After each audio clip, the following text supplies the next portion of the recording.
Volta a falar sobre a chuva que castiga municípios do estado de São Paulo. Toda vez que chove mais forte, infelizmente o cenário é o mesmo, né? Não é novidade.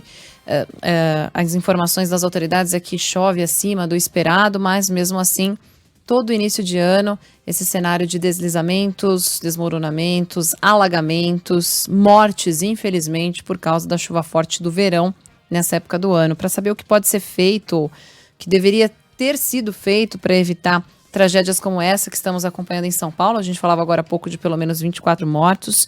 Na linha conosco está o professor titular do Departamento de Engenharia Civil da Universidade Federal Fluminense, professor Elson Nascimento. Obrigada por atender a Band News FM. Professor, como vai? Boa tarde. Boa tarde, Débora. Boa tarde, Fábio. Boa tarde, ouvinte. Pois é, professor, a gente falava sobre essas regiões com risco, né? Riscos mapeados aí pela Defesa Civil, tem alerta de solo bastante encharcado e mais chuva para os próximos dias. E a minha pergunta é justamente essa, né? O que pode ser feito para evitar que essas tragédias voltem a acontecer? A gente tem uma questão delicada aí também de moradia, né, que é um outro assunto, mas são pessoas que estão em áreas de risco e toda vez que chove mais forte, acabam perdendo tudo, são soterradas, as casas acabam sumindo em meio a esses fortes temporais. Que tipo de trabalho, de obra, de ação preventiva pode ser feita para evitar que essa tragédia volte a acontecer? Sim, Débora, você falou a questão aí fundamental, que é a questão preventiva, né? A gente sabe que esse cenário, infelizmente, ele se repete anualmente, a cada verão, mas a gente já tem a situação no país, nessas grandes cidades, principalmente, em que você tem todo o cenário para que ocorra o desastre, fica faltando apenas a chuva intensa. Então, quando ela ocorre, então o desastre acontece. O que deveria ter sido feito? Hoje a gente tem um avanço muito grande da Defesa Civil e dos órgãos da Prefeitura nas ações pós-deslizamento, mas é necessário as ações antes do deslizamento. E aí sim é uma situação complexa, difícil, e eu traduziria todo esse contexto em uma palavra: investimento. Investimento. As moradias em encostas, as obras em encostas, são obras, em geral, que exigem tecnologia própria, em geral, têm custos elevados, mas justamente a camada mais pobre da população, em geral, ocupa essas áreas que apresentam os riscos, mas, naturalmente, sem os recursos adequados. Aí eu digo de tecnológico e de custos para poder habitar essas regiões. E algumas situações são realmente, totalmente inviáveis de se ter residência. Então, você me pergunta o que deveria ser feito, é um trabalho aí preventivo, de investimento, tá? Com toda a tecnologia, com todo o recurso. Hoje, eu acho que até em caráter emergencial, para reduzir a situação de risco das pessoas que já estão nesse local.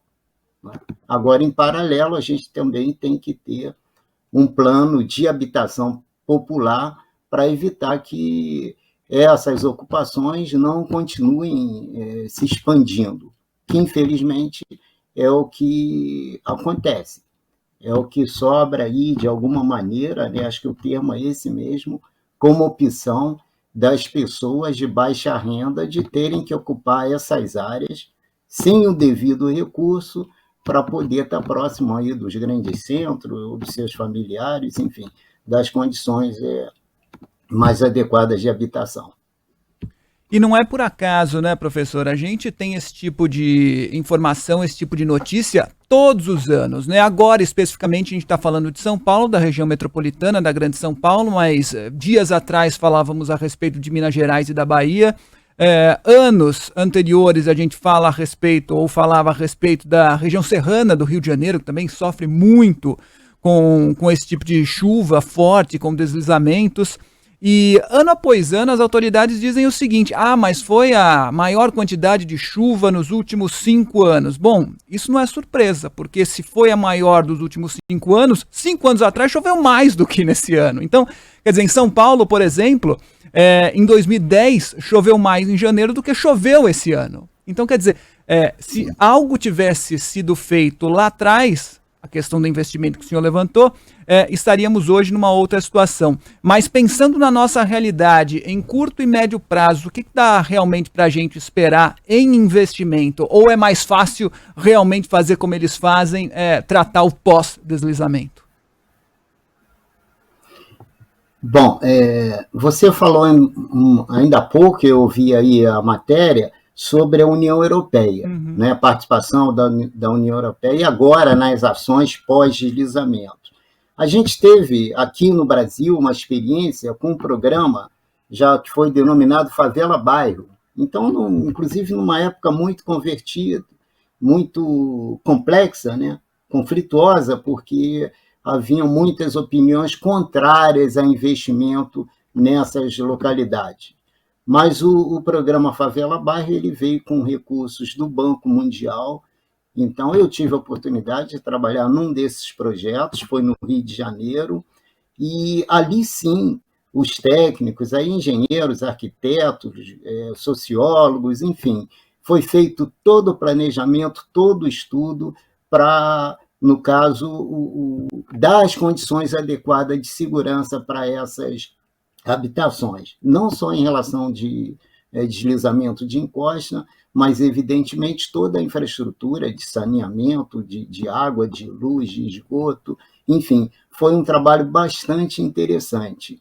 Eu citaria aí mais recente como solução, aí por volta de 2000, 2004, surgiram aí os planos de riscos de instabilidade de encosta e inundação. Isso, na época, foi promovido e organizado aí pelo Ministério das Cidades, né? Antigo Ministério das Cidades, e houve sim, pelo menos inicialmente, foram 60 municípios no Brasil que tiveram esse estudo. Então, seguiram, hoje já tem mais de uma centena de municípios com esse estudo, porque esse estudo levanta os riscos e aponta as soluções de engenharia, as chamadas soluções estruturais e não estruturais. E ainda aponta um indicativo de recursos necessários para essas obras. Então, eu te diria de forma objetiva que resgatar esses planos, trabalhar eles durante o ano, durante, enfim, as atividades da administração pública, envolvendo a comunidade, se preparando para o verão, eu acho que é o caminho que tem que ser tomado.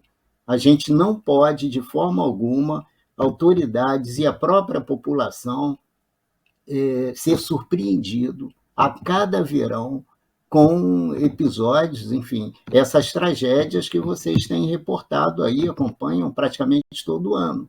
Quer dizer, quando não é no Rio, é em São Paulo, em Minas, ou, enfim, qualquer outra situação que, enfim, o Brasil é repleto de cidades com, conforme a gente comentou ainda há pouco, com situação de moradias em encostas já totalmente sujeitas ao risco, faltando apenas a chuva, faltando apenas a intensidade da chuva forte.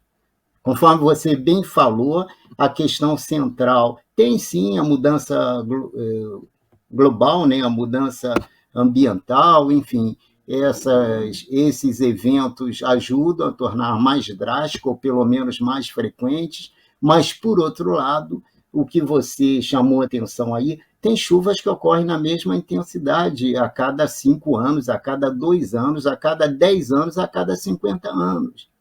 E, para isso aí, a engenharia tem recursos, tem métodos construtivos para fazer com que as habitações sujeitas a essas intensidades de chuva estejam seguras. Tá? Existe uma afirmação entre os técnicos, entre os profissionais, que falam assim, no Brasil e um pouco na América Latina, quem mora na encosta não são os ricos, na Europa e mesmo aqui entre nós, Zona Sul, só a população de alto poder aquisitivo constrói na encosta, porque é uma obra muito exigente em termos de custo. Tem os benefícios vamos dizer, do visual, da condição de estar próximo à área ambiental agradável, mas não é essa a motivação da população de baixa renda. A população de baixa renda ocupa essas áreas por falta de alternativas. E acaba, conforme a gente já comentou, sem os devidos recursos, isso aí fica um cenário próprio, uma situação própria, essas tragédias aí a cada verão. Professor titular do Departamento de Engenharia Civil da Universidade Federal Fluminense, professor Elson Nascimento, obrigada pela atenção aqui com a Band News FM. Até uma próxima oportunidade. Uma boa tarde. Ok, Débora. Fábio, boa tarde. Obrigado, professor. Ouvintes, obrigado.